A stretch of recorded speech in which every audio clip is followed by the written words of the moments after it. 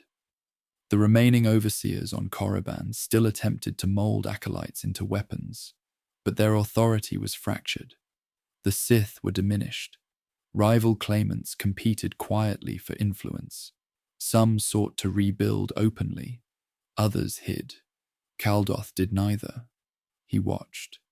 Over several days, he observed Zalek's trials in the tombs beyond the academy ruins. The Kaleesh warrior navigated ancient traps with steady breath. He endured visions within burial chambers without losing focus. When confronted by a rival acolyte seeking advantage, he did not strike recklessly. He waited, then ended it swiftly. Caldoth saw something familiar in that patience. One evening, beneath the shadow of the tomb of Marka Ragnos, Caldoth stepped forward openly for the first time. Chalak sensed him before seeing him. The Kaleesh warrior turned slowly, lightsaber already in hand but unignited. He did not kneel. He did not challenge. He simply waited. "You seek advancement," Caldoth said calmly. "Yes," Zalek replied. His voice was low, steady. "You seek strength." "Yes." "Why?" There was a pause. "To survive." Caldoth studied him carefully. The answer was not theatrical. It was honest. Survival. The same word that had defined his own early lessons beneath a forgotten sky. So Caldoth extended his presence slightly through the force, says, not as threat, but as weight. Zalek did not retreat. You have been shaped by pain, Caldoth continued. Yes, and you have not allowed it to control you. No.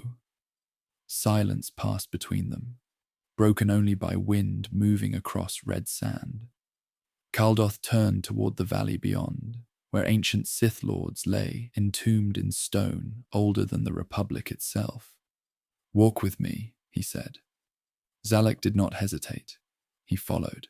In that quiet descent through the Valley of the Dark Lords, Caldoth did not announce himself as master.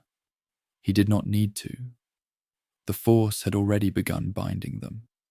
The Valley of the Dark Lords did not forgive weakness. Its tombs had swallowed Sith more powerful than most Jedi masters of their time. Names like Ajunta Pal and Marka Ragnos were etched into stone, not as legends, but as warnings. Each sarcophagus carried both triumph and failure within its walls. Caldoth led Zalek through the valley without speaking. The Kaleesh warrior followed at measured distance, neither rushing ahead nor falling behind. He did not ask questions. He did not demand explanation. His silence was not submission. It was calculation. They entered a tomb partially collapsed by age and Republic bombardment centuries earlier. Dust hung in the air. Faint Sith runes glowed along fractured walls, reacting subtly to Caldoth's presence. This is not a test of strength, Caldoth said at last, his voice low and steady. It is a test of control. Zalek inclined his head slightly. Inside the central chamber, a stone altar stood cracked but intact. Caldoth gestured toward it. Place your hand there. Zalek stepped forward without hesitation and rested his gloved palm against the cold surface. The reaction was immediate.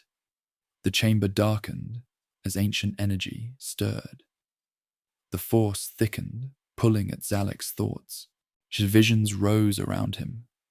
Illusions formed from the imprint of long-dead Sith who once trained here. Caldoth remained still, observing. Zalek saw battlefields not his own, armies clashing beneath banners of the old empire, Jedi blades cutting through red ranks. He felt betrayal from within the Dark Council. He felt the moment when pride fractured unity. The valley fed him memory. His breathing quickened slightly, but he did not pull away. Caldoth reached into the Force, and sensing the pressure building inside his potential apprentice, rage flickered. The Kaleesh warriors passed on Kaylee. War against the Hurk, loss of kin, exile. Intertwined with the valley's ancient violence, the temptation was clear. Strike outward, break the altar, release the anger fully. Instead, Zalek tightened his grip and steadied his breath. The red glow around the runes intensified, then stabilized. He did not reject the fury. He contained it. Caldoth stepped closer. What do you see? He asked quietly.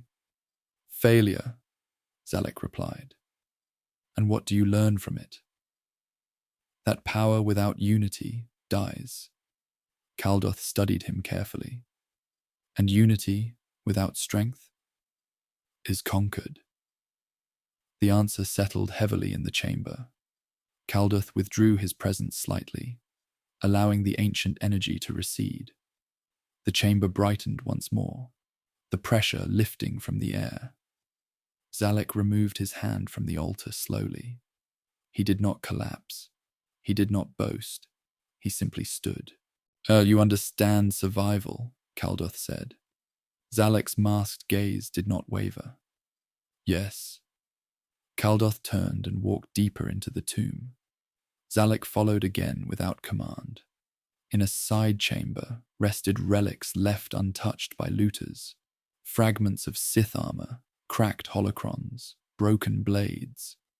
Caldoth stopped before a dormant lightsaber hilt placed upon a stone pedestal. "Take it," he said. Zalek did. When he ignited it, the blade flared red but unstable, flickering due to crystal damage from age. "It will not serve you," Caldoth said calmly. "Repair it, strengthen it, make it yours." Zalek deactivated the blade and clipped it to his belt. He understood. Caldoth did not want obedience. He wanted evolution. As they exited the tomb, the twin suns of Korriban dipped lower across the horizon, casting long shadows through the valley. The bond between master and potential apprentice had not been declared. It had been tested, and it had endured. Training began without ceremony. Caldoth did not gather witnesses. He did not present Zalek before any council, because there was no council left to impress. The Sith on Korriban were fractured, competing in quiet rivalries among ruins that once housed empires. Caldoth chose distance.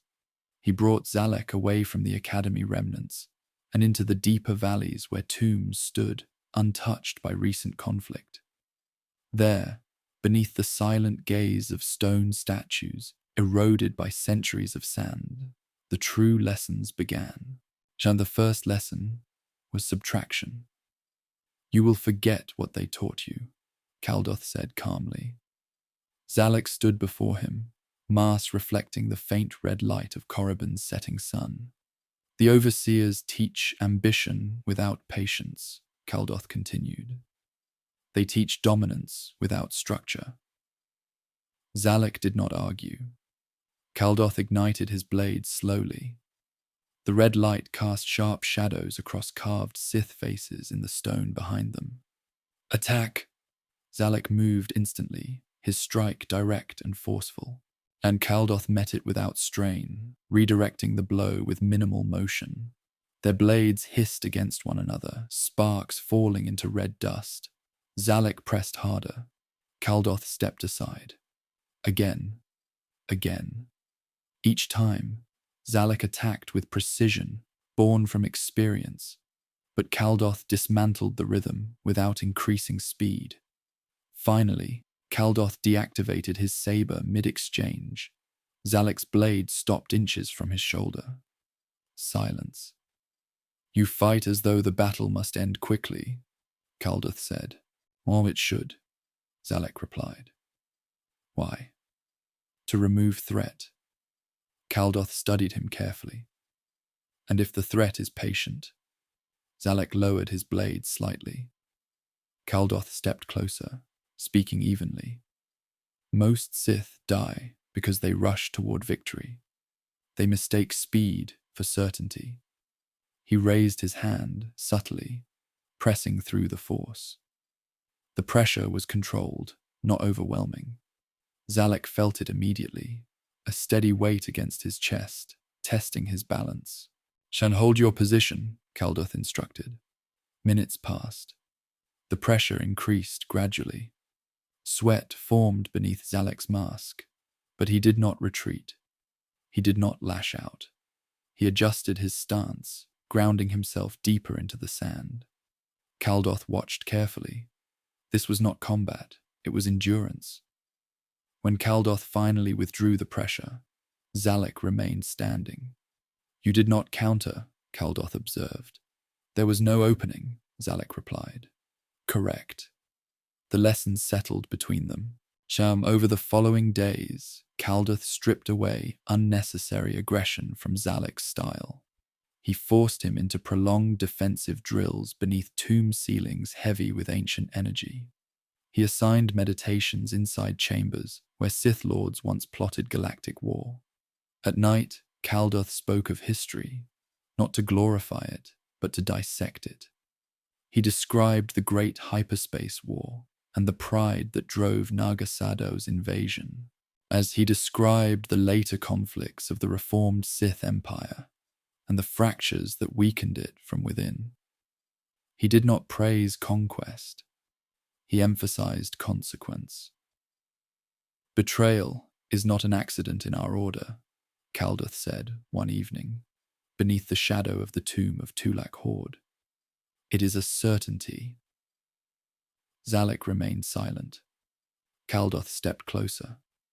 One day, you will attempt to kill me. There was no anger in his voice, no threat, only fact. Zalek's grip tightened slightly on his repaired saber. Yes, he said. Caldoth nodded once. When that day comes, you will not rush. You will not scream. You will not lose control. The wind moved softly across the valley. Zalek lowered his head just enough to acknowledge the weight of those words. The bond between them was not built on trust.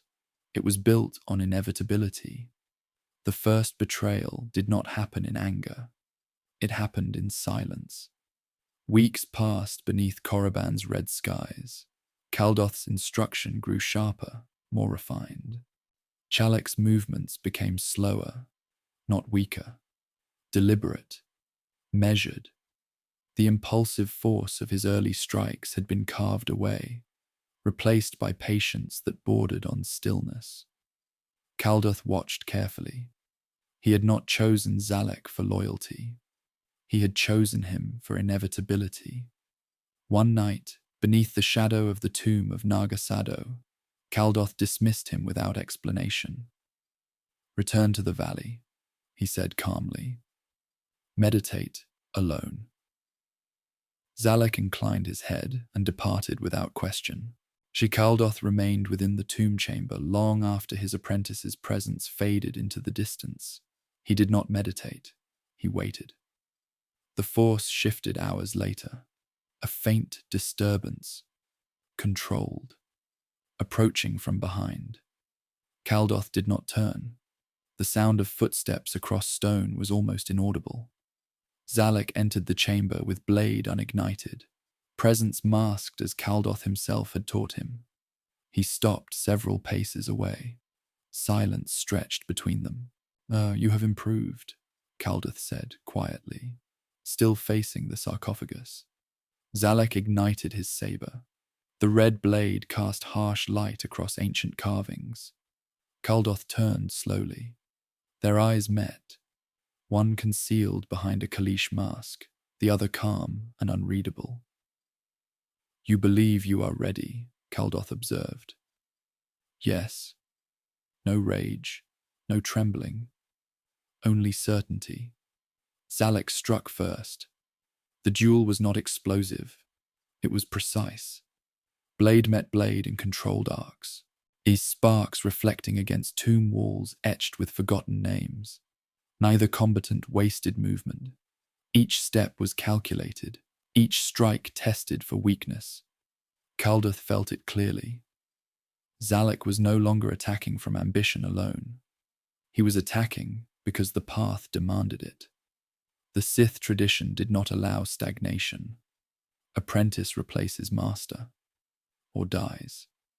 Caldoth increased pressure gradually, testing resolve. Zalek countered without overreaching. When Caldoth feinted left, Jinjalek did not chase. When Caldoth stepped back, Zalek did not rush forward blindly. The duel stretched longer than expected. Finally, Caldoth allowed a slight opening, a fraction of vulnerability in his defense. Zalek saw it. He struck cleanly, blade grazing Caldoth's shoulder armor, slicing fabric and drawing a thin line of blood. The chamber fell silent. Caldoth deactivated his saber. Zalek held his blade inches from Caldoth's throat. He did not press forward. He waited. Caldoth studied him carefully. "Why stop?" he asked. "You are not finished," Zalek replied. "And if I were? Then I would continue." The answer carried no hesitation. Caldoth felt no anger at the wound, only confirmation. He stepped back slowly, allowing distance to form between them. "You chose patience," he said. "Yes." You did not strike at the first weakness. No, Caldoth nodded once. Then you understand. Zalek deactivated his blade. The duel had not ended in death, and it had ended in recognition. Caldoth welcomed the betrayal, because it proved evolution, because it confirmed that his apprentice would not destroy the Order through recklessness. The Sith endured not through loyalty, but through worthy succession. As they exited the tomb together beneath Korriban's fading light, neither spoke. The first betrayal had been allowed, and both of them had survived it. Dromund Kaas had never known peace. Even after the reformed Sith Empire collapsed, even after the Dark Council chambers fell silent, the planet remained restless. Black clouds churned endlessly above its jungles. Lightning split the sky in constant fury. Rain fell in sheets that never fully stopped. The storm was not natural. It was scarred into the world by centuries of dark side rituals, by the presence of the Emperor Vitiate, and by the weight of Sith ambition carved into its soil. The planet remembered. Darth Caldoth stepped from his vessel into the downpour without hesitation. Zalek followed behind him, silent as always. The old Imperial citadel still stood in ruin beyond the jungle canopy, its towers fractured but intact enough to cast long shadows over the valley below.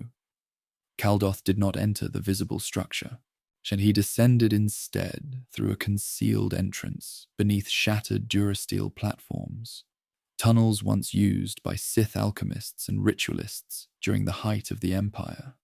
Few living beings knew those passages still existed. Caldoth had learned of them from holocrons recovered on Korriban, fragments of records left by Sith who specialized not in war, but in summoning and binding. The air inside the tunnels felt heavier than Korriban's tombs. It was not just memory, it was saturation. The dark side pooled here like stagnant water. Zalek ignited a small light source as they moved deeper. The walls were etched with ancient script, some referencing the early reign of the Emperor, who once called himself Tenebrae before taking the name Vitiate. These were not public chambers of governance. They were laboratories. Caldoth stopped before a sealed chamber marked with alchemical sigils. Lightning thundered above, the vibration carrying faintly through stone. "Hey, this is where they experimented," Caldoth said quietly. Zalek studied the door, but did not speak. Caldoth placed his palm against the seal and reached into the force with slow precision. The lock resisted at first, responding to layered enchantments meant to deter intruders. He did not force it. He matched it. The sigils flared faint red before dimming, allowing entry. The chamber within was circular, its floor carved into concentric rings filled with runes. Broken apparatuses lay scattered near the walls, remnants of devices used to channel dark energy into physical constructs. At the center stood a raised platform, stained black from rituals long past. This place was not built for conquest, Caldoth said. It was built for understanding. Zalek stepped inside cautiously. The force pressed against both of them immediately, thicker than anywhere Caldoth had felt since the desert temple of his childhood. But this was different. This was not echo. This was residue from deliberate invocation. Caldoth walked slowly toward the central platform. Rain hammered against distant stone above. Lightning illuminated the chamber briefly through cracks in the ceiling. He knelt. "For years," he said calmly, "the Sith sought immortality here." He traced one of the inner circles with his finger. They failed because they reached for totality. Zalek watched closely. "You will assist," Caldoth said without looking up. Zalek nodded once. Caldoth began arranging the chamber, clearing debris and restoring broken segments of the runic circles. He did not aim to replicate the grand rituals of the Emperor or the Dark Council alchemists. He sought something smaller, focused, not to dominate spirits, to study them. As the storm intensified above, Caldoth completed the outer ring and stepped back. The runes faintly glowed in response to his presence. He closed his eyes. He did not summon rage. He summoned memory. The chamber stirred. The runes did not flare violently. They responded like embers touched by breath. Caldoth remained kneeling at the center of the restored circle, his hands resting lightly against the carved stone. He did not chant loudly. He did not call upon names meant to intimidate. He whispered them. Ancient Sith Lords whose tombs lay across Korriban. Alchemists who once served under the Emperor on this very world. Ritualists who had studied essence transfer beneath these storms long before Caldoth had ever listened to whispers in a desert ruin. He did not command them. He invited them. Zalek stood just beyond the outer ring, blade unignited, senses alert. The Kalish warrior had faced living opponents and ancient echoes before, but this felt different. The air inside the chamber shifted slowly, thickening with layered presence. Lightning cracked above, and for a brief moment, shadows along the walls stretched unnaturally long. The temperature dropped. Caldoth extended his awareness outward in measured increments. He did not project his full strength. He shaped it carefully, allowing the runes to amplify his intent rather than overwhelm the space. The first response came as a faint distortion in the air, not a full manifestation, a ripple, like heat rising from desert stone. Zalek tightened his stance instinctively, but did not step forward. Caldoth continued. "Shall I seek understanding?" he said quietly into the chamber. "Not dominion." The ripple intensified. Shapes formed briefly within the distortion. Outlines of figures too thin to be flesh, too unstable to hold clear features. They did not speak. They pressed. Caldoth felt their hunger immediately, not for blood, for continuation. These were fragments left behind by Sith who had attempted partial bindings during the Empire's height. Not full spirits, not conscious beings, but imprints clinging to the saturated force of Droman Khas. They were incomplete, and they wanted anchor. Caldoth did not recoil. He allowed one fragment to drift closer, studying the sensation carefully. It carried emotion without identity, pride, frustration, the echo of ambition that had not fully faded. The hunger was familiar. It mirrored his own. Zalek shifted slightly as the fragment brushed against the outer ring. The runes flared brighter in response, stabilizing the containment. Caldoth reached outward, not to absorb the fragment, but to trace its structure. He examined how it held itself together. Thin strands of will embedded in the force like threads suspended in air. He saw the flaw immediately. The original ritualist had attempted to preserve too much of himself. The imprint had fractured over time, leaving behind unstable residue. Caldoth withdrew slightly. The fragment wavered, as if sensing refusal. "I will not carry you," he said calmly. The distortion recoiled, not in anger, but in loss. For a brief moment, Caldoth felt the weight of their existence. Centuries spent clinging to saturated energy, waiting for someone strong enough to grant them new form. He did not grant it. Instead, he adjusted the runes, reinforcing the circle's stability. The fragments were drawn inward, held gently within the boundary, rather than allowed to drift aimlessly through the chamber. He was not freeing them, he was organizing them. Shalek finally spoke, his voice low beneath the distant thunder.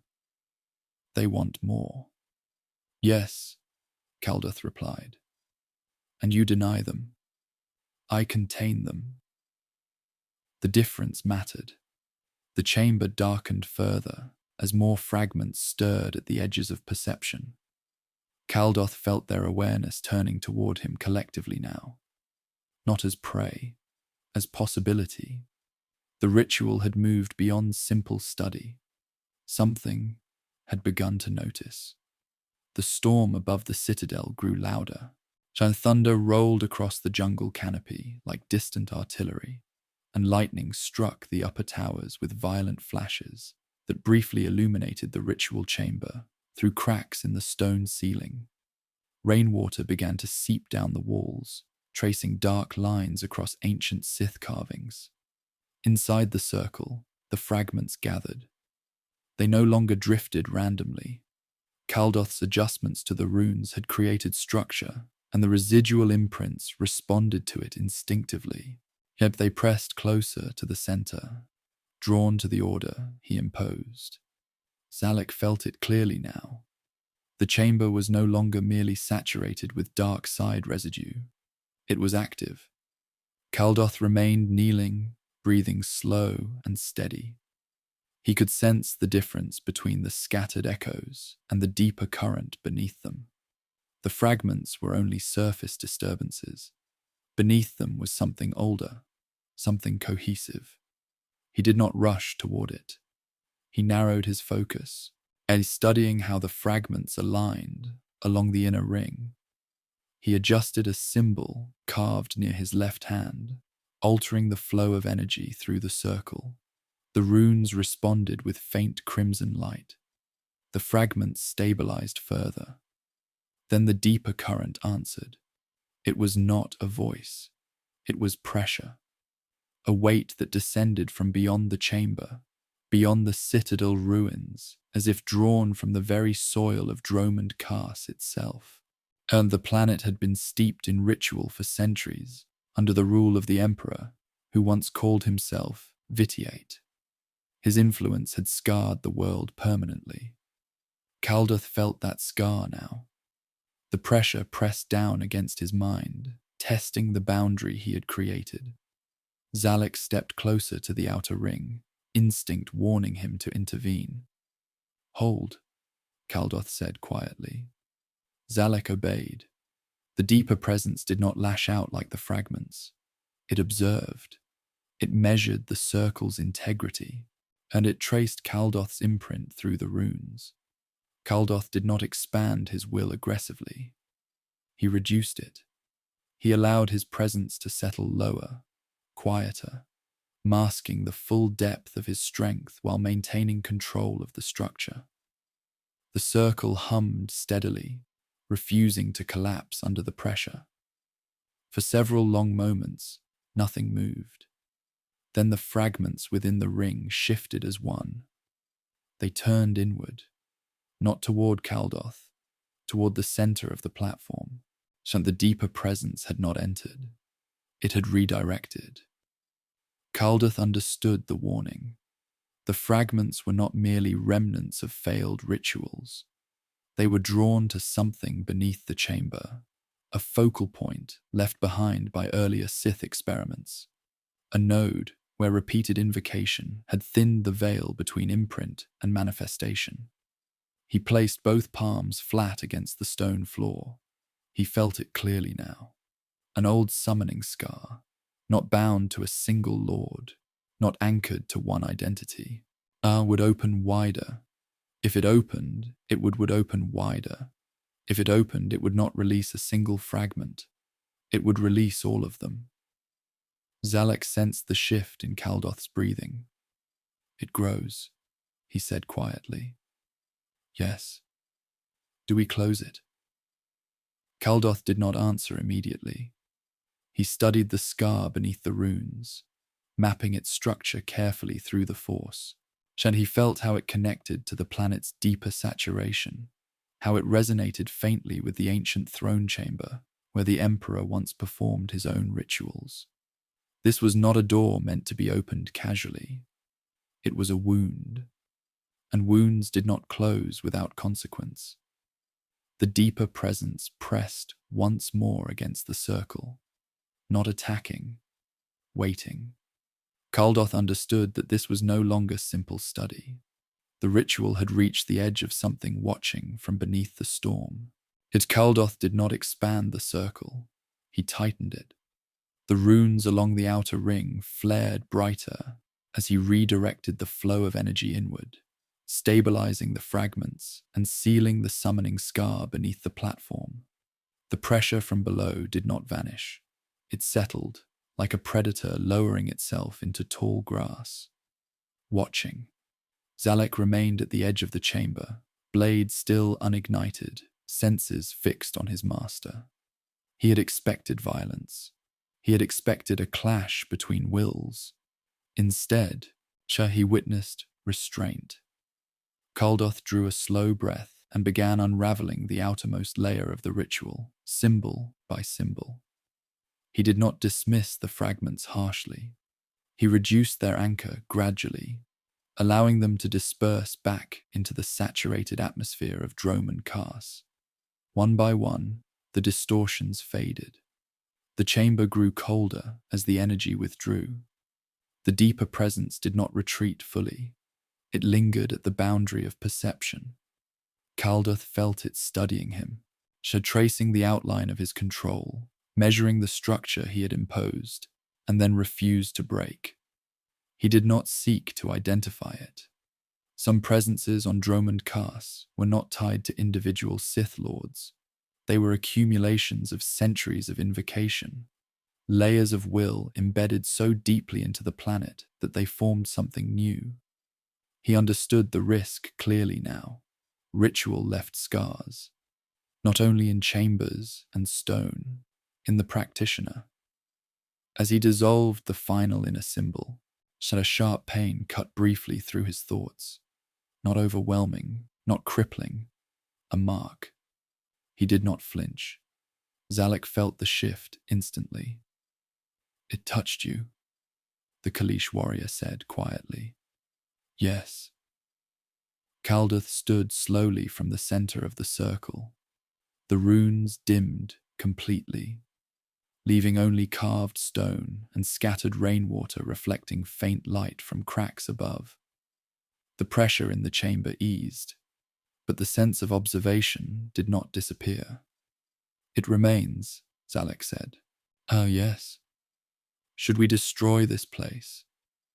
Caldoth shook his head once. Destruction draws attention.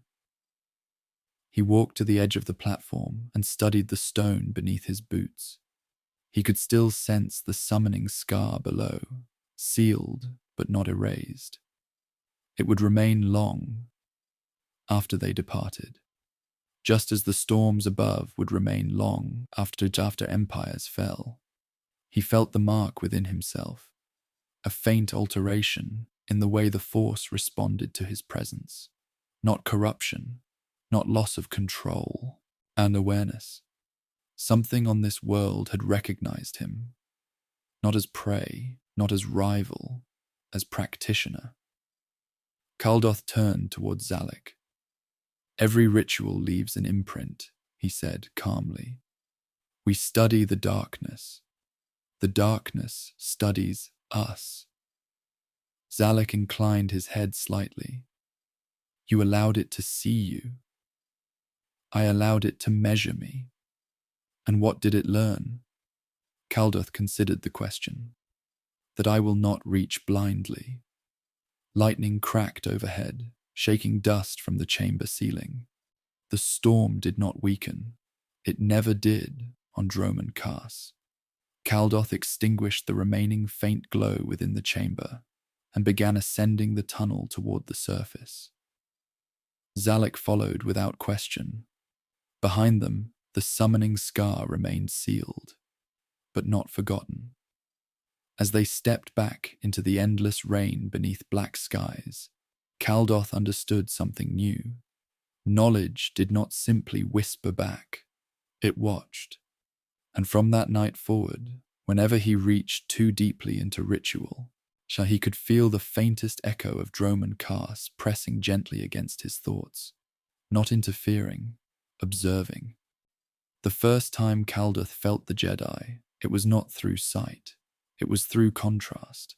He and Zalek had left Dromund Kaas weeks earlier, traveling through Outer Rim territories, once contested during the Great Galactic War between the Republic and the Sith Empire. These systems had changed hands many times over the centuries. Now they were quiet, trade routes restored, Republic patrols light but present.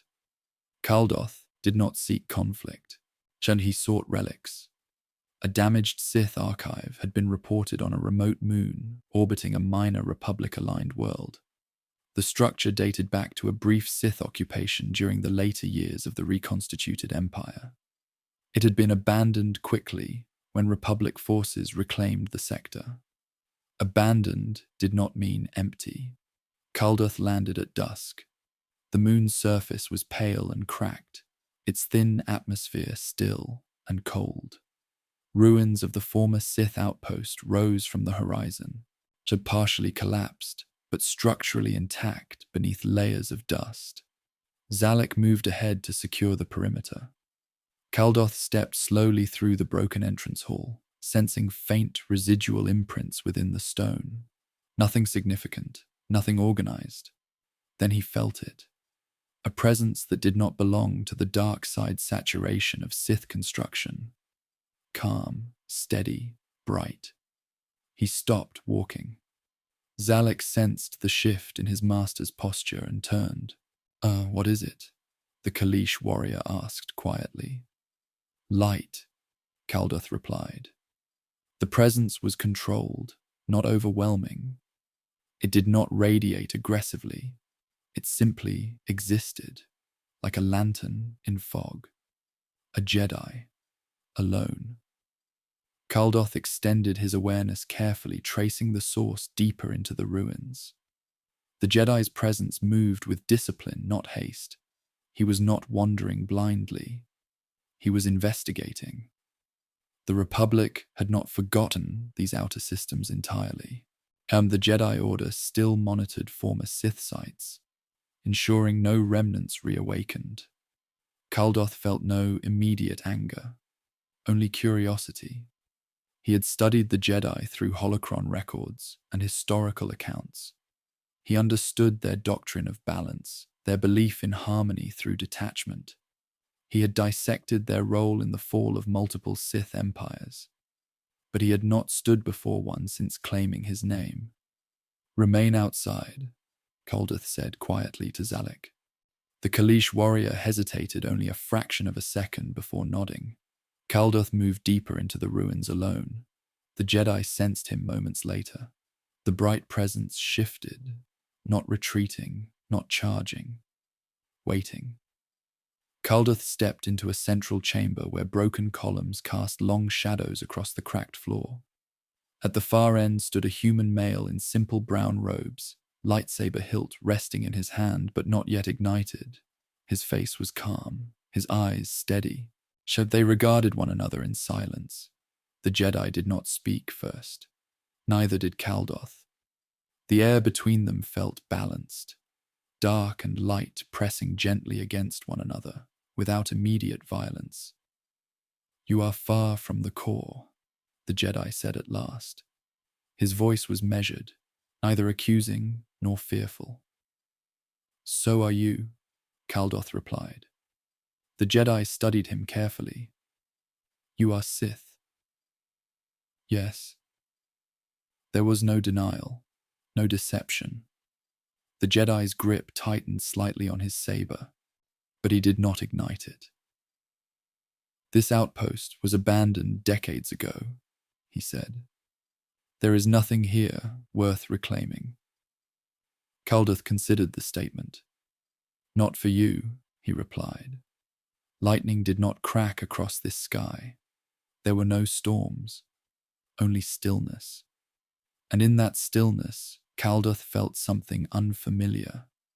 Not doubt in the dark side, but uncertainty in inevitability. The silence between them did not feel fragile.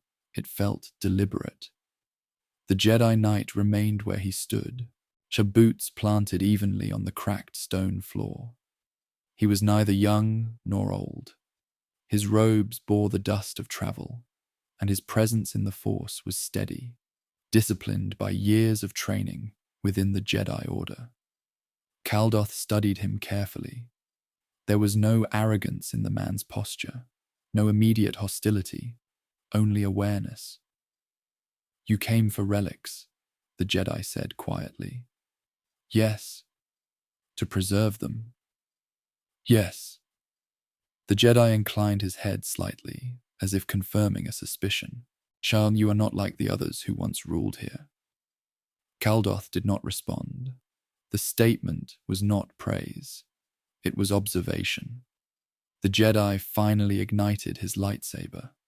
A blue blade extended between them with a steady hum, casting cool light across the chamber. Caldoth felt the contrast instantly.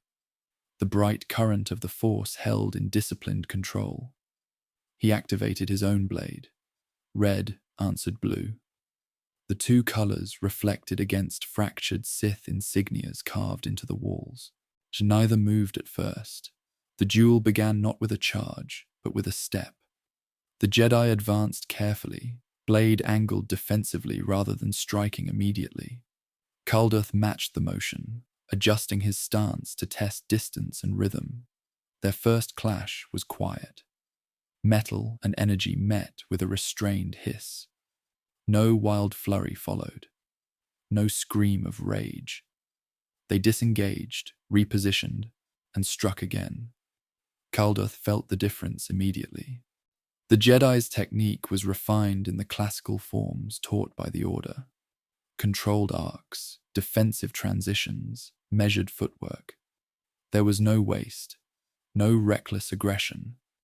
He did not fight to overpower. He fought to outlast. Caldoth pressed forward gradually, increasing pressure in subtle increments. The Jedi adjusted without panic. When Caldoth feinted left, the Jedi did not overcommit. When Caldoth struck high, the Jedi redirected smoothly. Caldoth tested the Jedi's mental defenses. Zalek watched from the entrance, but did not interfere. Caldoth tested the Jedi's mental defenses next, extending a thin probe through the Force, seeking weakness. He found none easily. The Jedi's mind was disciplined, anchored in calm focus. There was no seething doubt to exploit, no uncontrolled fear, only clarity. That intrigued him. Caldoth increased his intensity, driving the Jedi back toward a broken column. Sparks cascaded to the floor as blades locked briefly. "You do not radiate hatred," the Jedi said quietly, breath steady even under strain. Caldoth applied more pressure. "And you do not radiate fear," he replied. Their blades disengaged again. The Jedi shifted forms, transitioning into a more aggressive sequence, testing Caldoth's guard with faster strikes. Caldoth met them without retreating, and absorbing each impact and redirecting with calculated efficiency. The duel extended longer than most encounters between Sith and Jedi would allow. Neither sought immediate killing blow. Each studied the other. Caldoth felt something unfamiliar beneath the surface of combat.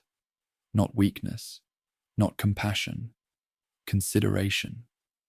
The Jedi was not fighting to destroy him personally. He was fighting to prevent escalation. Caldoth stepped back suddenly, creating distance. The Jedi did not pursue recklessly. They stood again in silence, blades humming in the quiet ruin. "You are not here to conquer," the Jedi said. "No." "Then why risk exposure?" Caldoth looked around the chamber.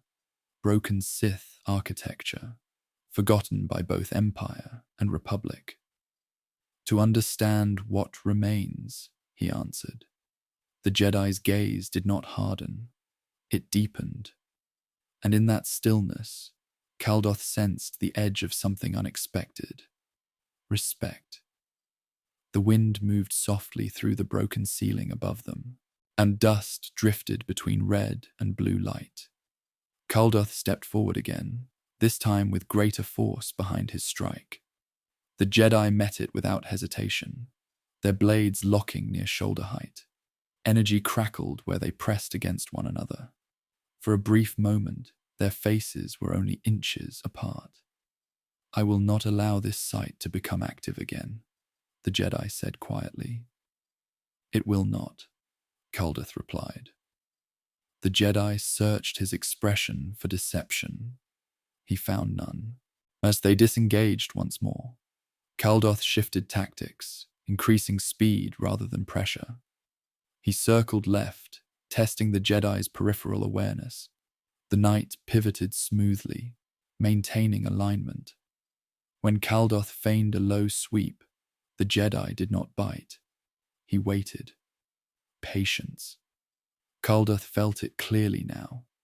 This man was not hunting glory. He was maintaining balance. Caldoth pressed again, driving the Jedi toward the chamber's edge, where fractured stone narrowed movement. The Jedi's breathing deepened slightly, but his composure did not fracture. Caldoth saw it then. A narrow opening near the Jedi's right flank, created by a slight shift in stance to avoid debris. A killing angle. His blade could reach the gap before the Jedi could recover. He calculated the distance instantly. The Jedi saw it too. There was no panic in his eyes, only acceptance. Caldoth's strike began, then slowed. He did not withdraw. He adjusted. Instead of angling toward the exposed flank, he redirected upward, forcing a lock rather than a lethal thrust. Their blades met again with force, sparks scattering across ancient Sith carvings. The Jedi's brow furrowed slightly. "You hesitate," he observed. Caldoth increased pressure in the lock, forcing the Jedi down to one knee briefly before stepping back once more. "No," Caldoth said calmly. "I choose." The distinction mattered. The Jedi rose slowly. "Why?" he asked. Caldoth considered the question carefully. He had studied relics for years, studied failure, studied endurance, studied hunger and restraint. He did not need this man's death to validate his path. "Killing you changes nothing," he said quietly. "It prevents future harm," the Jedi replied. "Does it?" The words were not mocking. They were measured. The Jedi did not answer immediately. Lightning did not crack overhead here. No storm masked their silence. Only distant wind across pale stone. Caldoth lowered his blade slightly, so though he did not deactivate it. "You guard ruins," he said. "I study them." "You are Sith," the Jedi replied. "Yes. And you will always be my enemy." Caldoth held his gaze. "Perhaps." The tension between them shifted subtly. The Jedi adjusted his grip, but did not advance. He had felt the opening as clearly as Caldoth had. He knew death had been within reach, and that it had not been taken. The force around them settled into uneasy balance. Zalek's presence remained at the entrance, untense but controlled, awaiting command. Caldoth stepped back one final pace. He deactivated his blade. The red light vanished, leaving only the blue glow, illuminating fractured Sith sigils. The Jedi did not immediately lower his weapon. "You risk much by doing this," the knight said. "I know," Caldoth replied. For the first time since entering the ruins, Caldoth felt something unfamiliar within himself. Not weakness, not mercy. A fracture in expectation. Yet the Sith tradition demanded inevitability. Apprentice would betray master. Jedi would fall to Sith. Light and dark would clash until one extinguished the other. Yet here, the blade had not fallen. The Jedi slowly deactivated his blade. Blue light withdrew into the hilt, leaving the chamber dim once more. For several long seconds, neither man moved. The force between them did not snap back into hostility. It remained tense but balanced. "You could have ended this," the Jedi said quietly. Yes. "And you did not?" "No." The knight studied him carefully, searching for deception or hidden strategy. He sensed none. What he felt instead unsettled him more deeply. Control. "You walk a dangerous path," the Jedi said. Caldoth inclined his head slightly. "All paths are dangerous." The Jedi stepped back, creating space without turning his back fully. He was cautious, but not fearful. "If you remain in these sectors," he said, "others will come. She masters who will not hesitate." "I know." The Jedi's gaze lingered a moment longer. "Then leave this place." Caldoth considered the ruins around them, abandoned Sith architecture, fractured symbols of an empire long gone. There was nothing here worth blood. He turned without answering and began walking toward the exit. Zalek fell into step beside him immediately, tension still coiled beneath his mask. Behind them, the Jedi did not pursue. Outside, the pale sky stretched silent and empty above the moon's surface. Caldoth paused briefly at the threshold, sensing the Jedi's presence still within the chamber. Steady, alive. He boarded his vessel without looking back. As the ship lifted from the cracked ground and entered low orbit, Zalek finally spoke. "You allowed him to live." "Yes. He will report your presence." "Likely. And others will hunt." "Yes." Zalek's voice carried no accusation, only analysis. "Why?" he asked. Caldoth looked out at the stars as hyperspace calculations began. "I learned more from him alive than I would have from him dead," he said quietly. Zalek remained silent. Caldoth closed his eyes briefly, replaying the duel in his mind, the opening he had seen, the acceptance in the Jedi's gaze, the moment of choice. He did not regret it, but something within him had shifted. For years, he had studied relics and fragments of fallen Sith. He had dissected their failures and sought to avoid them, yet he had believed destiny moved in a straight line. Master to apprentice, light to dark, conquest to collapse. Now he had stepped outside that line, not by abandoning the dark side, but by refusing its simplest expectation. The galaxy was not as predictable as holocrons suggested. The Jedi had shown discipline equal to his own. Not weakness, not ignorance. Structure. Caldoth felt no pull toward the light, no doubt in his allegiance, but he felt uncertainty in inevitability. So perhaps the Sith did not endure through domination alone. Perhaps survival required deviation. The stars stretched into hyperspace lines as the vessel jumped. Far behind them, on a forgotten moon, a Jedi Knight stood alone in broken ruins, considering a Sith who had chosen not to strike. And somewhere within the Force itself, the balance had shifted. Not dramatically, not visibly, but subtly. Caldoth had not spared an enemy out of mercy. He had preserved a variable. And that choice would follow him longer than any ritual scar. There were worlds even the Sith had abandoned, not because they lacked power, but because they offered nothing predictable.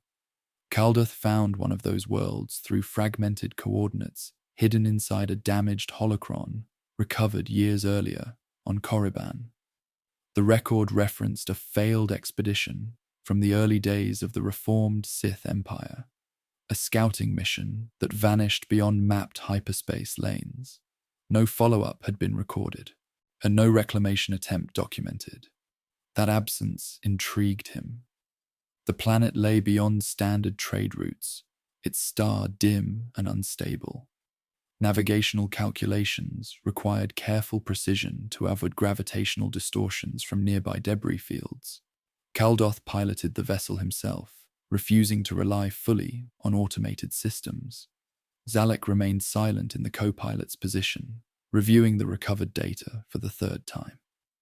"There are no updated Republic charts," he said quietly. "Shem, there would not be," Caldoth replied.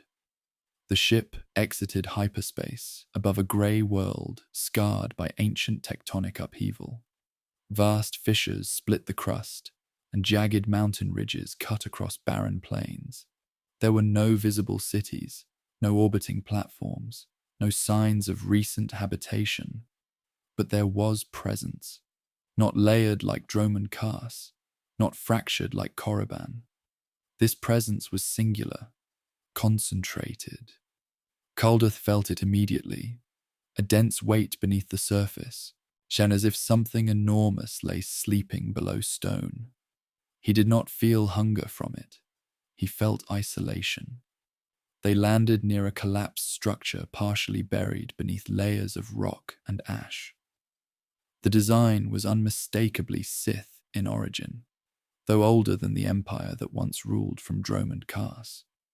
The architecture bore similarities to early outposts established during the centuries after the Great Hyperspace War, when scattered Sith sought remote systems for experimentation. The entrance was sealed, not by age, by intention. Caldoth approached slowly, studying the sigils carved across the stone doorway. These were not standard warding runes meant to protect treasure or knowledge. They were containment glyphs. Zalek sensed it as well. "This was not abandoned," he said. "No," Caldoth replied. "It was sealed." He traced one of the glyphs with careful attention. The energy within it had not faded completely. It pulsed faintly, even after centuries of isolation. "Oh, this was not a failure," Caldoth continued. "It was a retreat." He extended his awareness deeper through the stone. The weight beneath the surface shifted slightly in response. Not waking, not moving fully, but acknowledging disturbance. Caldoth felt no immediate fear, only recognition. This was not an echo of a fallen Sith Lord. This was not fragmented residue from failed essence transfer. This was something older than Sith doctrine itself, something encountered and contained. Zalek rested his hand on the hilt of his lightsaber, but did not ignite it. "You intend to open it," he said quietly. "Yes. And if it was sealed for a reason, then we will understand that reason." The wind across the barren plain was silent. No storm raged here. No lightning cracked across the sky. The planet felt untouched by grand galactic conflict. Forgotten. Caldoth placed both palms against the sealed doorway and began unraveling the outer glyphs carefully, and matching their structure rather than forcing them apart. The containment resisted, not violently, steadily. The deeper presence beneath the surface stirred again, not hungry, not curious, aware. Caldoth felt the mark from Droman Kars respond faintly within his own mind, as if recalling the weight of something watching from beyond ritual circles. This world did not watch. It endured. And as the final outer glyph dimmed, the seal beneath black stone began to fracture. The doorway opened slowly, and not with a violent crack, but with a long, grinding shift, as ancient mechanisms responded to the unraveling glyphs. Stone dust fell in soft clouds around Caldoth's boots. A breath of cold air escaped from within, carrying the scent of mineral and age. Zalek stepped forward beside him. The passage beyond descended sharply into darkness. There were no torches, no active energy sources, only a faint, unnatural glow pulsing from deep below, barely visible against the black stone walls. Caldoth did not ignite his lightsaber. He walked forward. The corridor walls were etched with carvings, unlike those found on Korriban or Dromund Kaas. These were older. The script was jagged and uneven, as if carved in haste. Symbols overlapped one another. Some struck through violently, others reinforced repeatedly. Warnings layered upon warnings. Zalek traced one of the carvings briefly. "This is not a name," he said quietly. "It is a description." Caldoth studied it carefully, and yes, the description did not refer to a Sith Lord. It referred to an entity, not summoned, discovered. The early expedition logs, fragmentary as they were, had spoken of a living convergence beneath the planet's crust, something that did not align with known Sith teachings on essence or imprint, something that predated their arrival. They descended further. The temperature dropped with each step, the faint glow intensified, reflecting off polished sections of stone that suggested deliberate excavation rather than natural cavern formation. At the base of the passage, the corridor opened into a vast subterranean chamber. The ceiling arched high above, jagged with natural rock formations. At the chamber's center stood a massive obsidian pillar carved with thick containment bands. The glyphs upon it were identical to those sealing the outer doorway, but far more complex. And around the pillar, arranged in a wide circle, lay skeletal remains, dozens of them. Sith armor fragments still clung to some bones. Others bore markings consistent with early Imperial expedition suits. None appeared arranged ceremonially. They had fallen where they stood. Zalek stepped carefully between them. "They failed," he said. Caldoth nodded slowly. "Yes." He approached the pillar, sensing the dense weight beneath it more clearly now. The presence was not scattered like fragmented spirits, as it was centralized, coherent, contained. Caldoth extended his awareness toward the pillar's core. Immediately something responded, not with a whisper, with pressure. It pressed outward against his senses, testing his mental defenses without emotion. There was no rage, no hunger for dominance, only presence. He withdrew slightly. "This is not Sith," Zalek observed. "No," Caldoth replied. The containment bands carved into the pillar pulsed faintly, as if reacting to Caldoth's approach. Yet the glyphs had been designed not to draw energy inward, but to compress something outward. The early Sith who had built this chamber had not summoned the entity. They had encountered it and chosen to trap it. Caldoth examined the skeletal remains more closely. Some bones showed signs of internal fracture without external wound. Others were intact but positioned as if frozen mid-step. "They did not die by blade," he said quietly. No." The pressure from the pillar increased slightly as Caldoth studied it longer. Not violently, not breaking through, measuring. Zalek's hand moved to his saber again. "Do you intend to release it?" he asked. Caldoth did not answer immediately. He circled the pillar slowly, tracing the containment bands with careful attention. The glyphs were old but intact. They had held for centuries. Yet something within him stirred. This was not a relic of fallen Sith ambition. This was something that challenged doctrine itself. The dark side did not feel like rage here. It felt ancient. And beneath the containment bands, the entity pressed once more. Not sleeping, waiting. Caldoth did not break the containment. He studied it. For long minutes, he circled the obsidian pillar, tracing each glyph and compression band with measured focus. The structure was elegant in its brutality. The early Sith had not tried to understand the entity fully. They had reacted, so they had bound it, Zalek stood at the outer ring of skeletal remains, watching both the pillar and his master. "You feel it," Zalek said quietly. "Yes. It does not feel like spirit." "No." Caldoth extended a thin thread of the force toward the pillar's core, not to disrupt the bindings, but to test their integrity. The glyphs responded instantly, tightening their compression field. Then the entity answered, not with emotion, with awareness. The pressure surged outward, not explosive, but overwhelming in density. Caldoth felt his mental defenses strain under its weight. It did not attack his fear or anger. It pressed against his structure. The ritual scar from Dromund Kaas flared faintly within his mind, reacting to the deeper current here. Caldoth steadied himself, grounding his presence carefully as he had during the duel with the Jedi. He did not pull back, he adjusted. He redirected the pressure along the containment glyphs, rather than absorbing it directly. For a moment, the system held. Then one of the outer bands cracked. A hairline fracture split through ancient stone.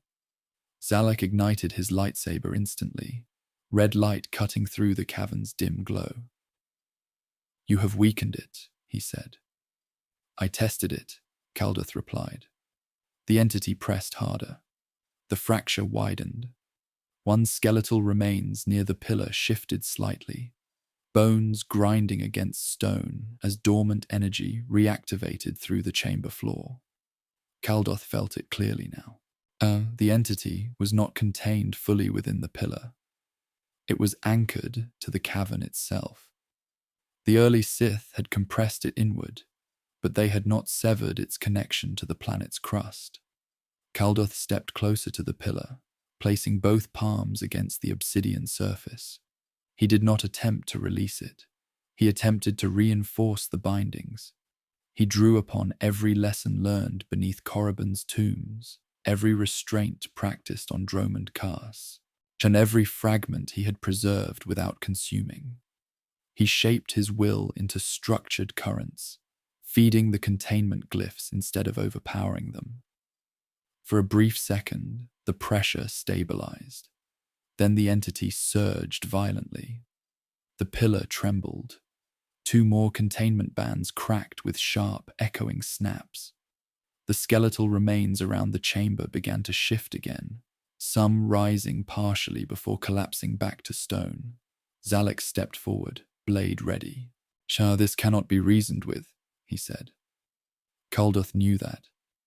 The entity was not a Sith spirit bound by ambition. It was not driven by hunger or fear. It was older than their doctrine. It did not negotiate. It existed. The pressure intensified until Caldoth felt blood at the corner of his mouth. He understood the mistake. The early Sith had not sealed it because they lacked strength. They had sealed it because they lacked comprehension. This was not a force to be studied in parts. It was total. And another containment band shattered completely. The obsidian pillar cracked from top to bottom. And for the first time, Caldoth felt something within himself waver. Not allegiance, not control, scale. He had reached for something beyond doctrine, and it was breaking free. The pillar split open with a sound that did not echo. It swallowed sound. Fragments of obsidian fell outward in slow arcs, striking the cavern floor without the sharp crash stone should have made. The pressure in the chamber shifted from contained density to open expansion. Caldoth staggered 1 step back. The entity did not emerge in form. It unfolded. The air itself thickened, bending around a central distortion where the pillar had stood. The skeletal remains nearest the rupture disintegrated instantly, not shattered, not burned, unmade. Zalek moved forward instinctively, blade raised, but his strike passed through empty space as if cutting mist. The red light met no resistance. "This is not a body," he said. "No, Caldoth replied.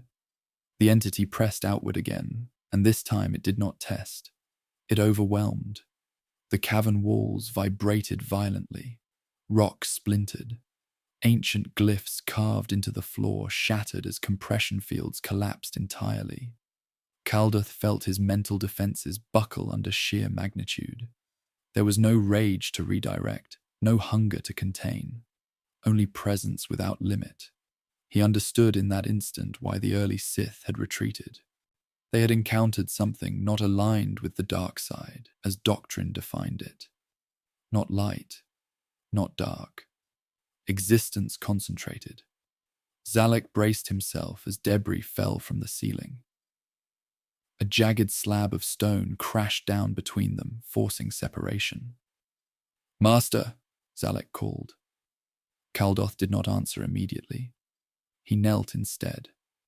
Not in submission, in calculation. He could not destroy it. He could not reason with it. He could not absorb it. He could endure it. Yet he closed his eyes and drew inward, reducing his presence to the smallest stable core he could maintain. He did not project power outward. He did not attempt another binding circle.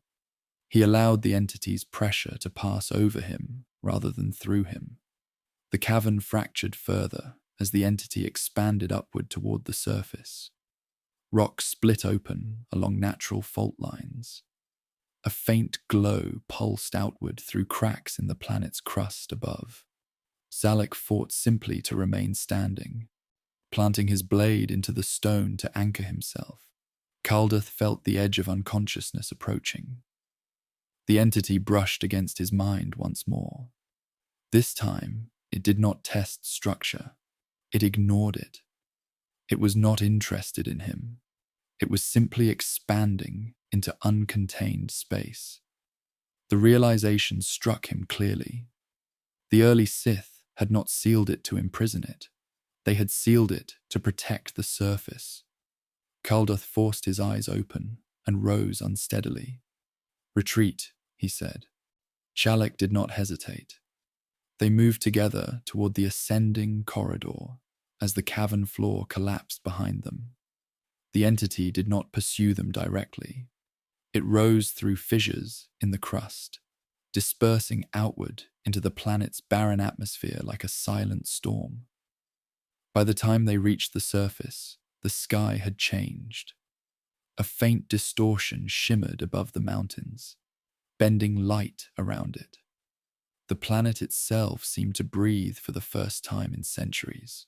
Caldoth stood at the entrance of the shattered structure, blood still marking his lip. He felt no triumph, no conquest, only consequence. The entity did not follow them to their vessel. It did not lash out further. It spread thin across the planet, no longer compressed into a single point. It had not been destroyed. It had been released. Zalek looked toward the horizon where the distortion rippled faintly against grey sky. "You chose not to seal it again," he said.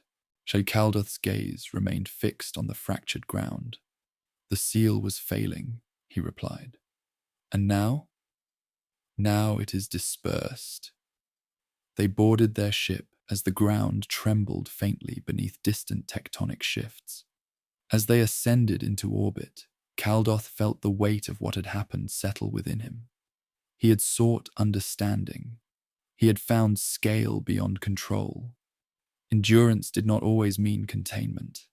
Sometimes it meant withdrawal. And as the planet faded behind them, Caldoth understood something with new clarity. Not every force in the galaxy existed for Sith to master. Some existed simply to remind them of their limits. The ship did not return to Korriban. It did not return to Dromund Kaas. Caldoth chose a drifting route through outer systems where neither Republic patrols nor surviving Sith factions held steady presence. The planet they had left behind remained uncharted in official records. No report would follow. No council would debate what had been unleashed. Only Caldoth carried the memory clearly. Zalek sensed the shift in him immediately. His master spoke less. not from weakness, from withdrawal. Inside the vessel's dim command chamber, Caldoth stood alone before the viewport, watching distant stars slide past in slow silence. He replayed the moment when the pillar fractured, when scale replaced structure, when endurance required retreat instead of dominance. He did not regret the choice, but something inside him had tightened. The mark from Droman Curse still lingered faintly at the edge of his thoughts, and he had studied relics, spirits. He had studied relics, spirits, failed rituals. Everything he encountered had responded to his presence, resisted, tested, measured. The entity beneath black stone had not cared. Caldoth returned to meditation more frequently now, but his meditations had changed. He no longer sought small fragments to stabilize or preserve. He reached deeper, probing boundaries of what the dark side might reveal beyond Sith doctrine. Zalek entered the chamber quietly, one cycle. "You are distant," the Kalish warrior said. "Yes. You seek something." "Yes." "What?" Caldoth did not answer immediately. He considered the truth carefully. "Origin," he said at last. The word lingered. The Sith spoke often of power, conquest, survival, rarely of beginnings. Yet Caldoth had begun to feel that much of their doctrine was layered upon foundations they barely understood. The dark side was not created by the Sith. It preceded them. He returned to his studies with renewed intensity. Holocrons once catalogued carefully were reopened. Texts once translated were re-examined. He searched for references to anomalies, mentions of convergences not aligned with Sith alchemy or Jedi meditation. His curiosity sharpened. It did not burn like rage. It hollowed. Some meals were skipped without notice. Rest cycles shortened.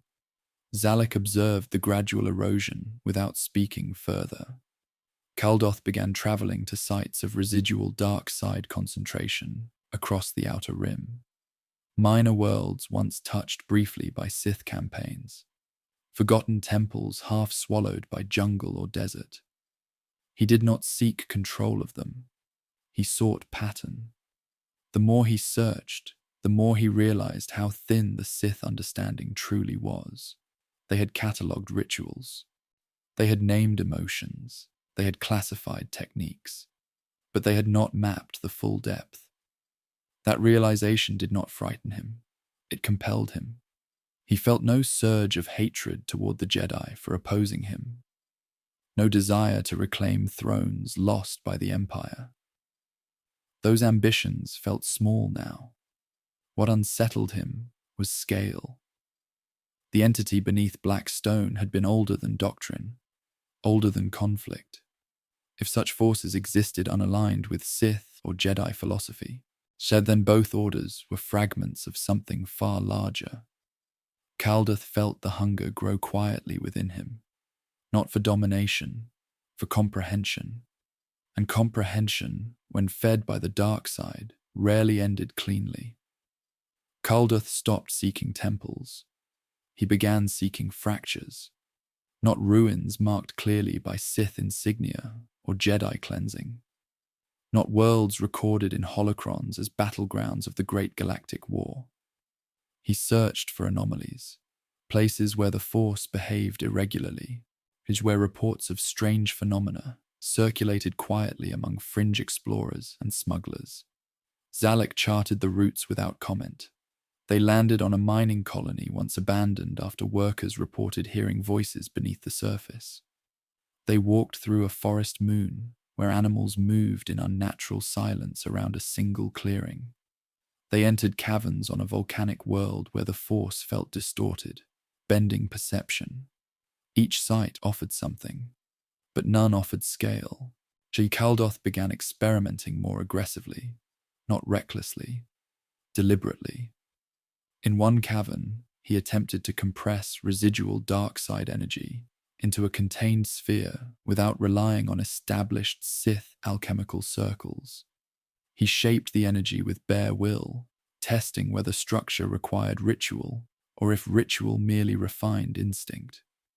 The sphere held for several minutes before dissipating. He adjusted.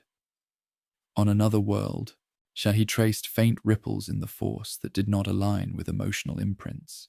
He followed them for hours, mapping their pattern until he realized they were not connected to any event or being. They were environmental. That disturbed him more than malevolent spirits ever had. Zalek finally spoke during one such excursion. "You no longer study relics," he said. "No. You study the Force itself." "Yes. And what do you intend to find?" Caldoth paused before answering. "Limits," he said. The word felt foreign in his mouth. For most Sith, limits were obstacles to shatter.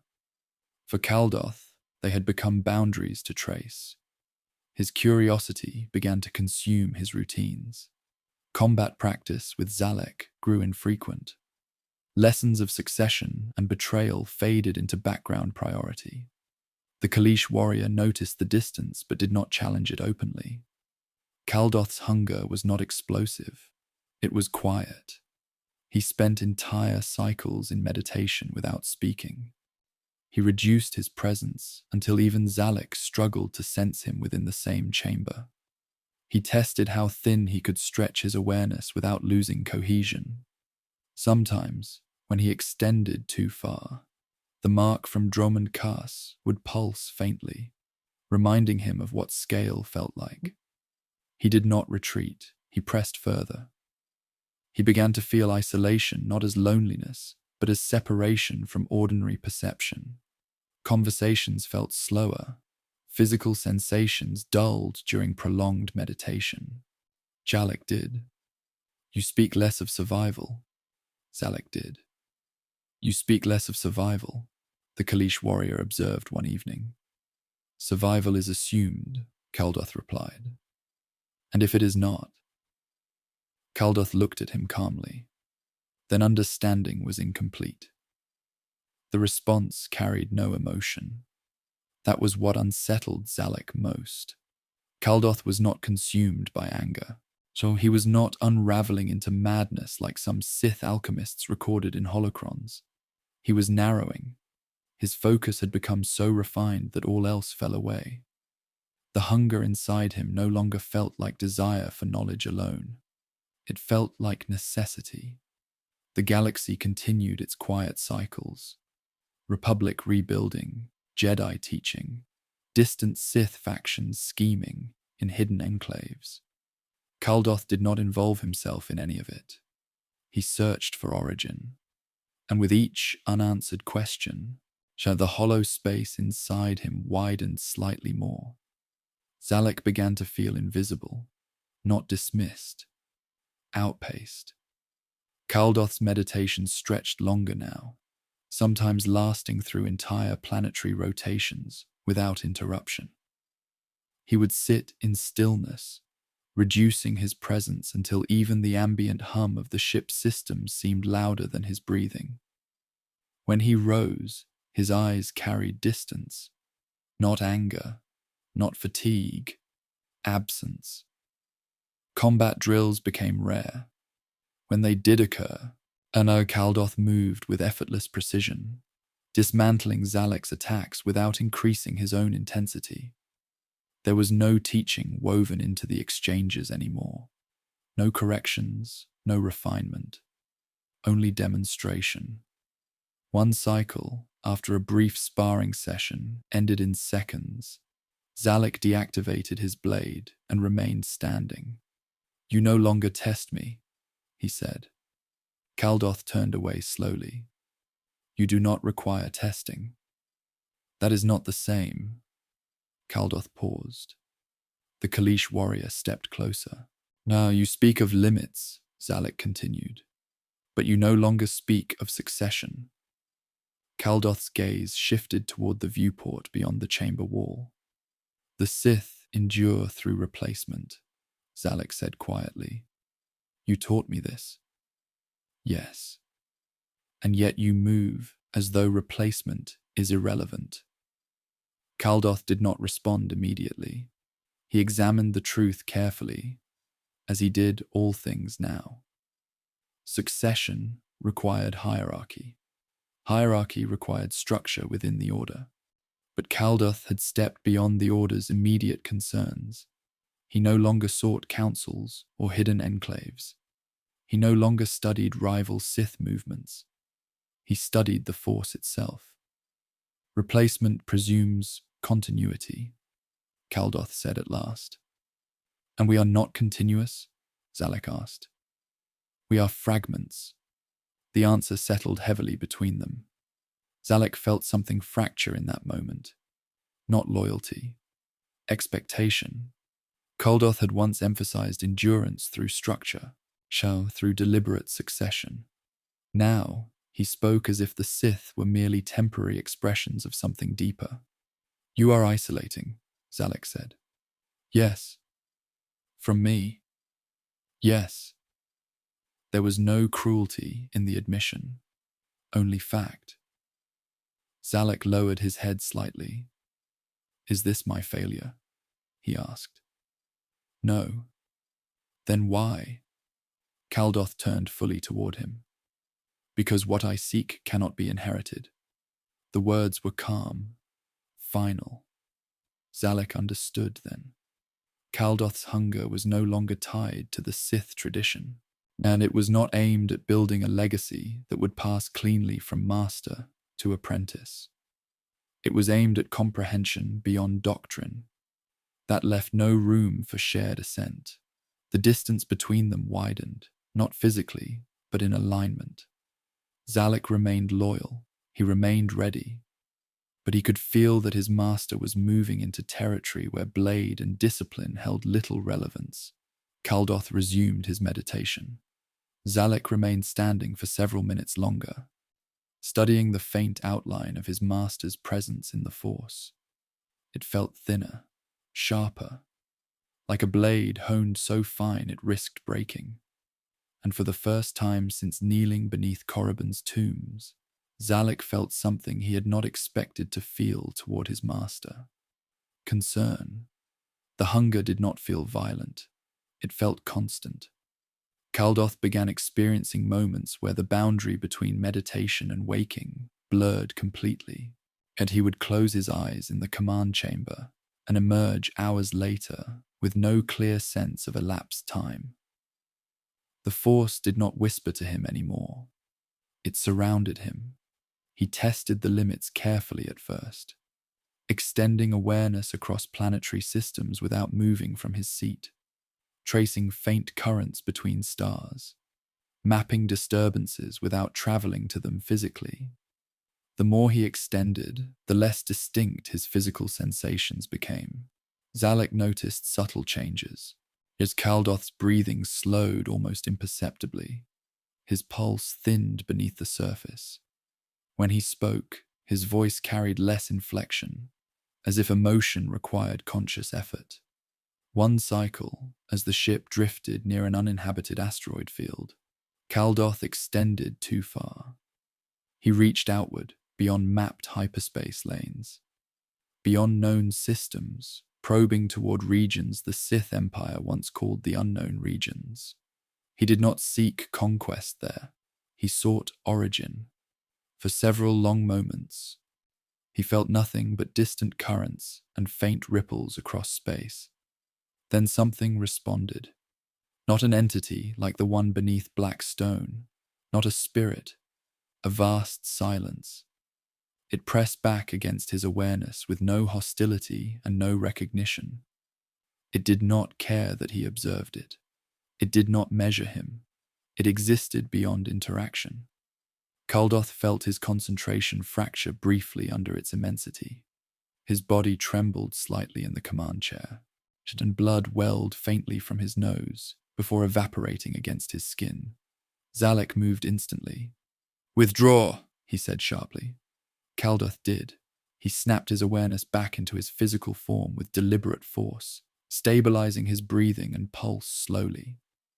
The silence beyond remained untouched, unmoved. Caldoth opened his eyes. The hunger inside him did not diminish. It deepened. He had touched something without edges, something that did not register Sith or Jedi distinction.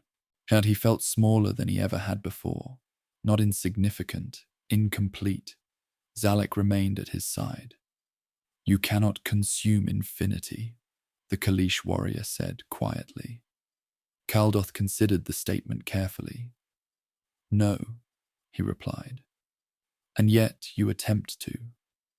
I attempt to understand it.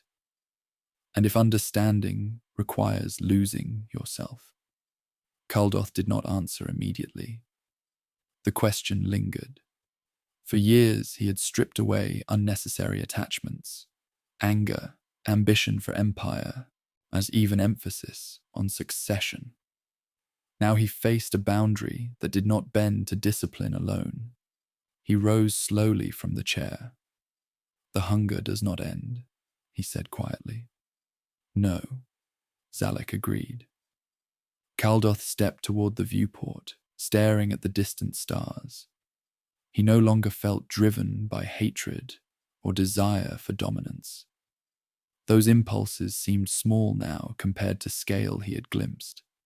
His curiosity had hollowed him carefully, carving away everything not directly aligned with comprehension. Caldoth understood something that few Sith would understand. He felt functional, focused. The hunger was not chaotic, it was bottomless. And as the vessel drifted through silent space, Caldoth understood something that few Sith ever admitted.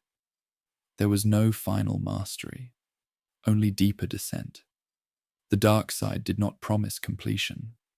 It promised continuation.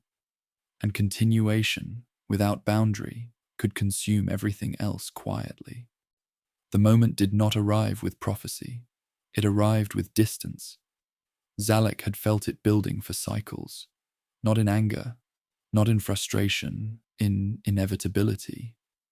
The space between him and Caldoth had widened beyond ordinary master and apprentice separation. Caldoth's hunger had turned inward, beyond Sith structure, beyond succession, and the Sith way did not tolerate drift. They stood on a barren moon, orbiting a dim red star. No ruins marked the surface, so no temples, no relics. Caldoth had chosen it precisely because it held nothing of interest. No distractions, no echoes, only sky and stone. Caldoth stood at the edge of a shallow ridge, staring at the horizon. His cloak moved slightly in the thin wind. Zalek approached without masking his presence this time. There was no need. "You know," Zalek said. "Yes," Caldoth replied. No surprise colored his voice. The force between them felt steady, almost calm. Not charged with hostility, not thick with challenge. Simply aware. "The path requires it," Zalek said. "Yes." Caldoth turned slowly to face him. For the first time in many cycles, his gaze carried clarity, unclouded by distant inquiry. The hollow focus that had consumed him had softened slightly. "You waited," Caldoth observed.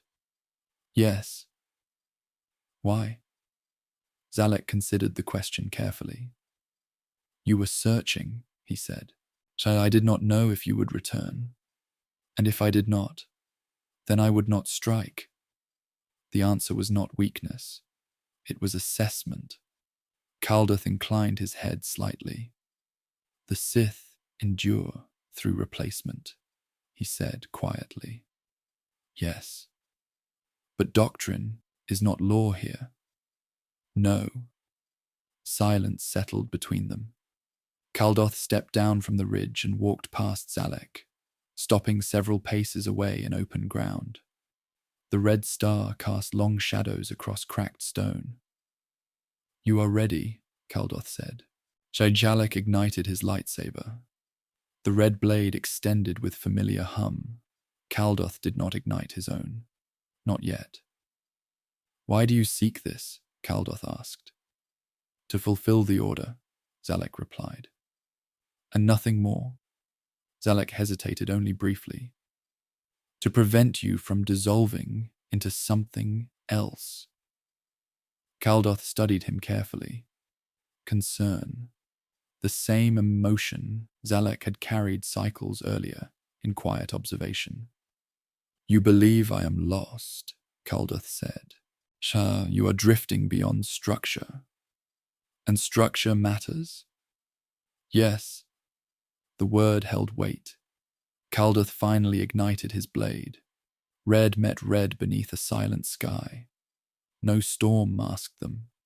No temple walls confined them. Only open horizon.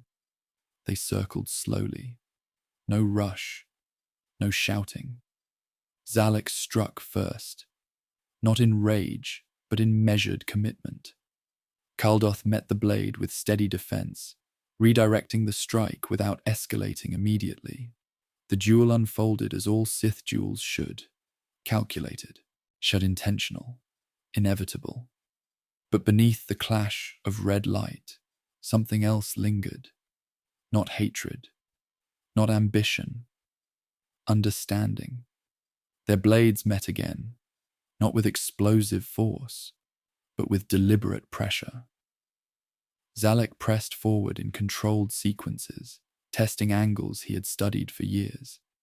Caldoth responded with minimal motion, redirecting rather than overpowering. Sparks scattered across the cracked ground, fading quickly in the thin air. This was not their first duel.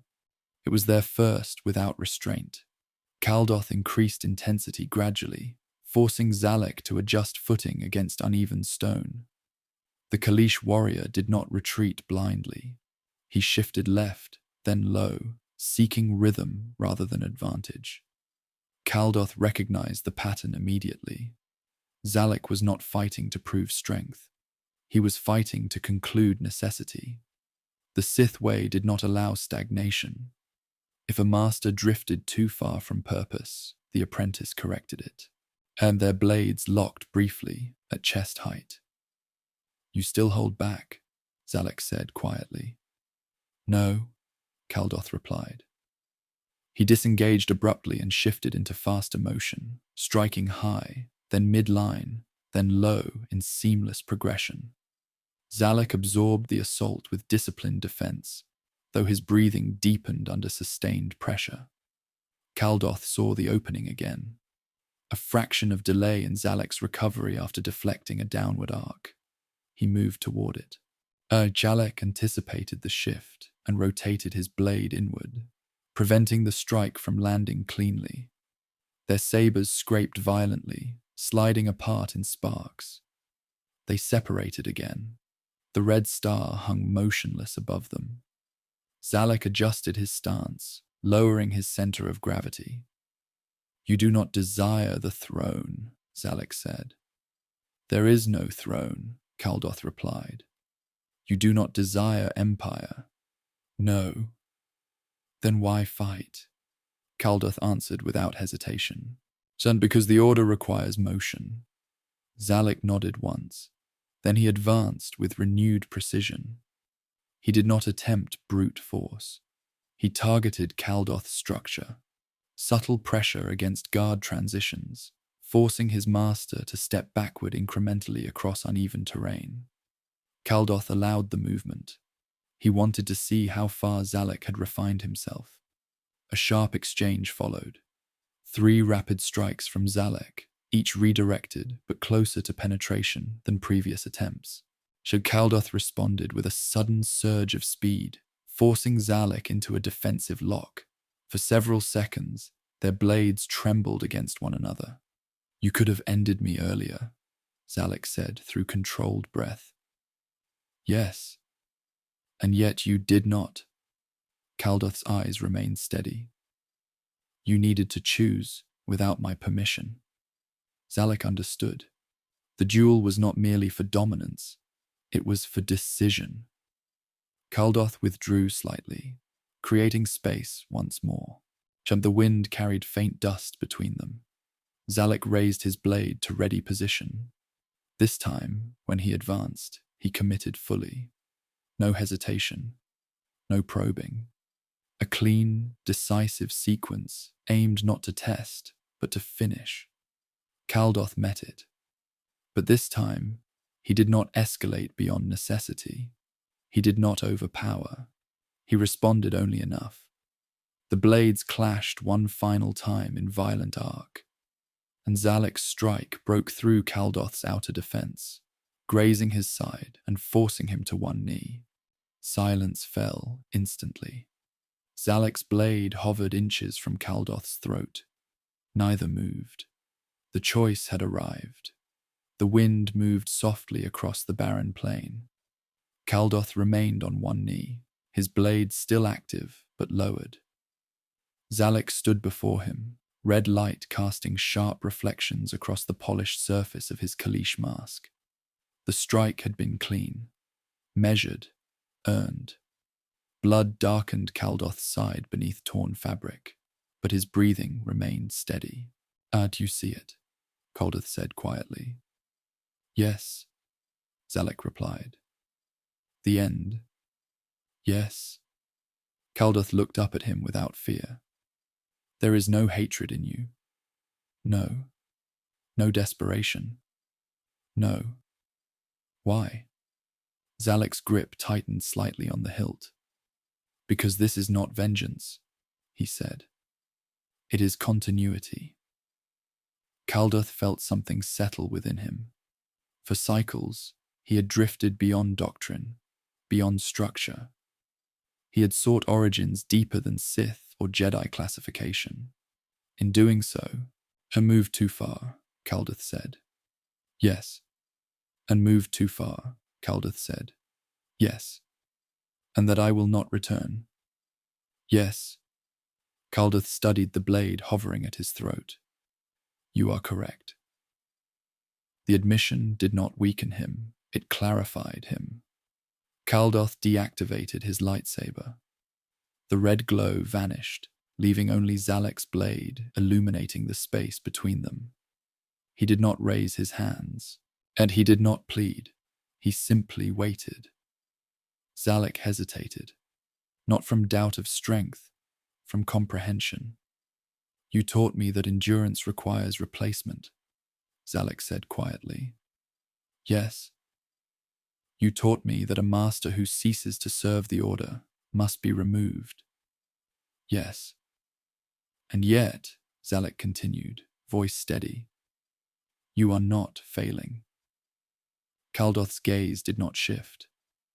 I am leaving. That is different. Silence stretched between them. Zalek felt the weight of doctrine pressing against instinct. The Sith tradition did not account for voluntary departure. It accounted for weakness, betrayal, corruption, not transcendence. Caldoth did not sense fear within his apprentice. He sensed conflict. You are ready, Caldoth said softly. For what? To stand without me. Zalek lowered the blade a fraction. You expected this? Yes. And you allowed it? Yes. Why? Caldoth's answer came without hesitation. Because succession must be chosen, not forced. The wind shifted direction, and carrying dust across the cracked ground. Zalek considered the strike once more. One clean motion would sever the path cleanly. The Sith Order would remain unbroken. Yet something held him back. Respect, not affection, not mercy. Recognition of the master who had shaped him without cruelty, who had taught restraint before dominance, who had not struck when he could have. Zalek deactivated his blade. Red light vanished into silence. Caldoth did not rise immediately. He studied the absence of glow. Shall you choose differently? He said. Yes. Why? Zalek answered slowly. Because killing you does not strengthen the order. It narrows it. Caldoth closed his eyes briefly. The hunger within him stirred, but it did not flare. For the first time in many cycles, it felt contained by something other than curiosity. Legacy. He rose carefully to his feet. The duel had ended, but doctrine had not been fulfilled. Caldoth stood in silence for several long breaths. The wound at his side burned faintly, but he paid it little attention. Zalek's blade was extinguished. The open plain beneath the dim red star felt unchanged, as if nothing of consequence had nearly occurred. But something had shifted. "You break tradition," Caldoth said quietly. "Yes," Zalek replied. "You weaken the order." "No." Caldoth studied him carefully. "Explain." Zalek did not hesitate. "You are not clinging to power," he said. "You are leaving it." The wind moved across the ridge behind them. "And if I kill you," Zalek continued, "I remove a threat. But you are not a threat to the order. You are becoming something else." "Something else is dangerous," Caldoth said. "Yes, but it is not rebellion." Silence lingered between them.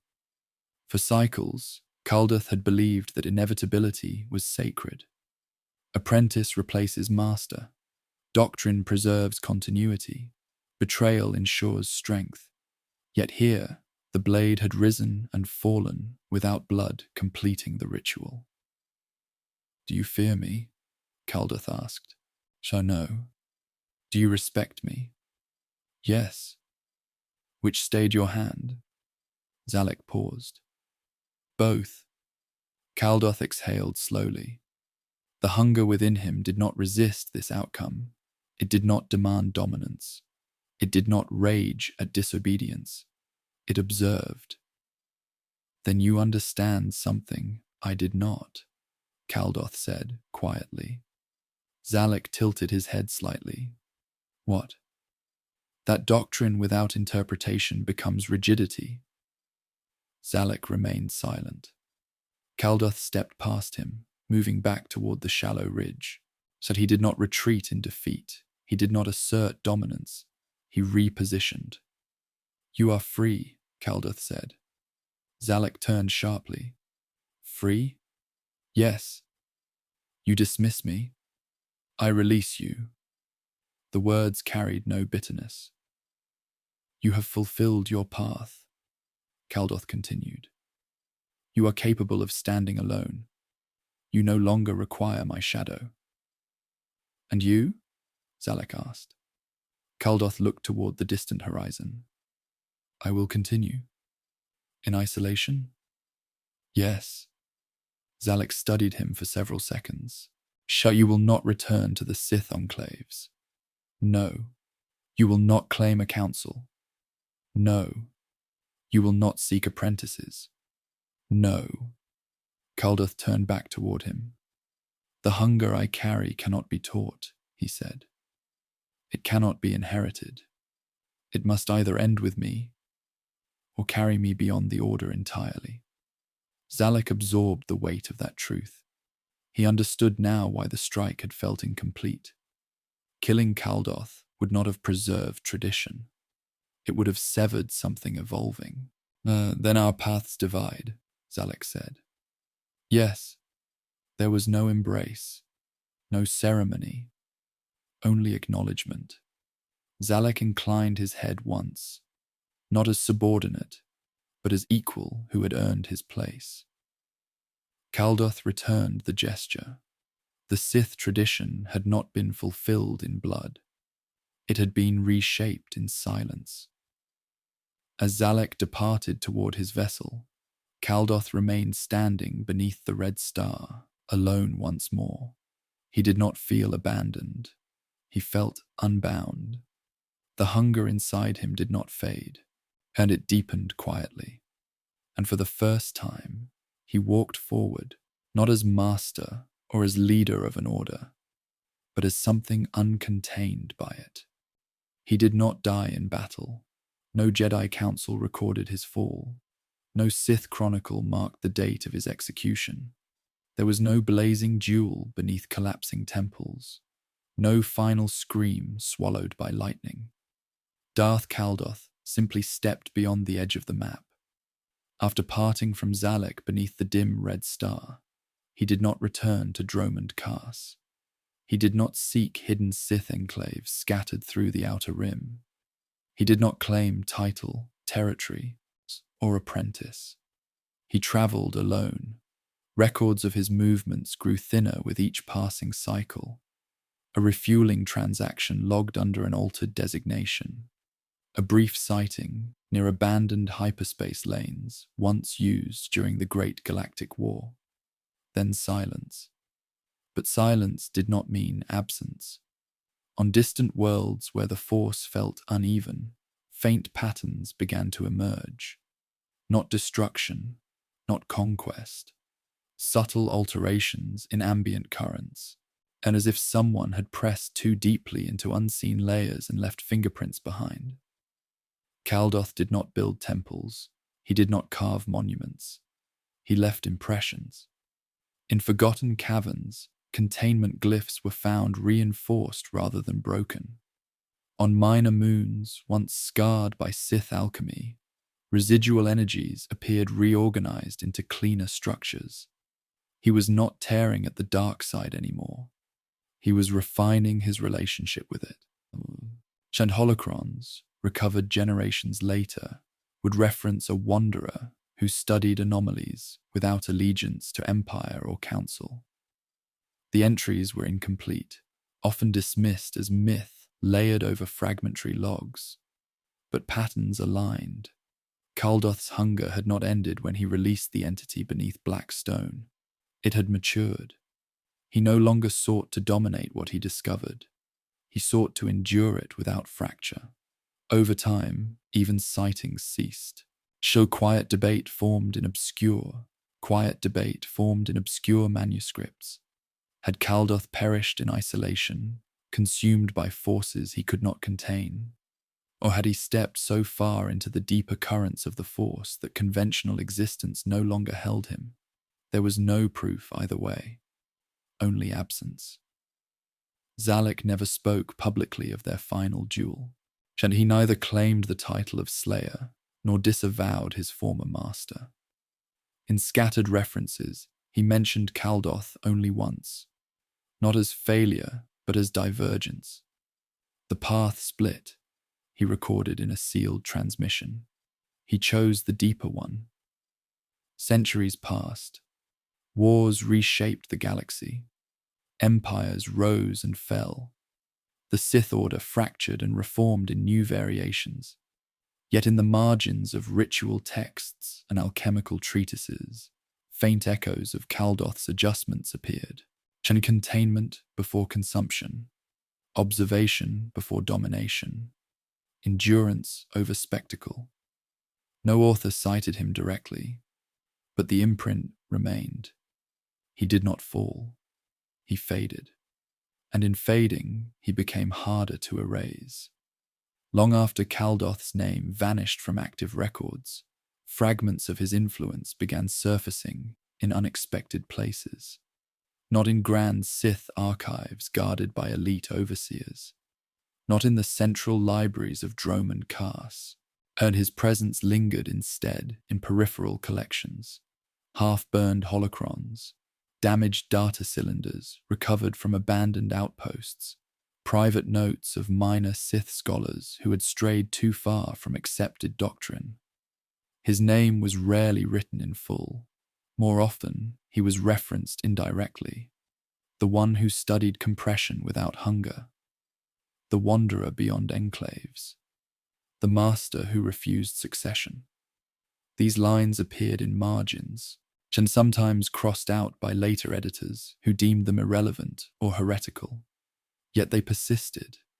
One damaged holocron recovered on Korriban contained a brief passage describing a method of reinforcing containment glyphs without drawing additional energy from the practitioner. The technique emphasized structural balance rather than dominance.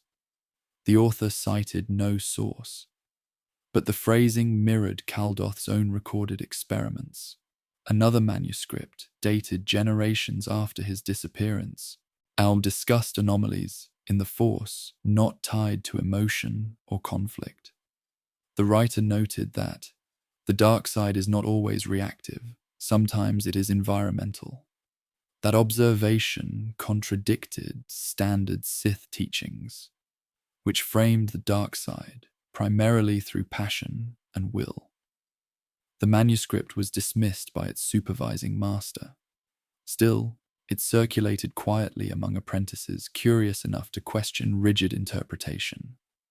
Caldoth's influence did not reshape the Sith Order openly, and it altered small corners, minor adjustments in ritual circles, subtle emphasis on endurance rather than explosive domination, occasional restraint when confronting unknown phenomena.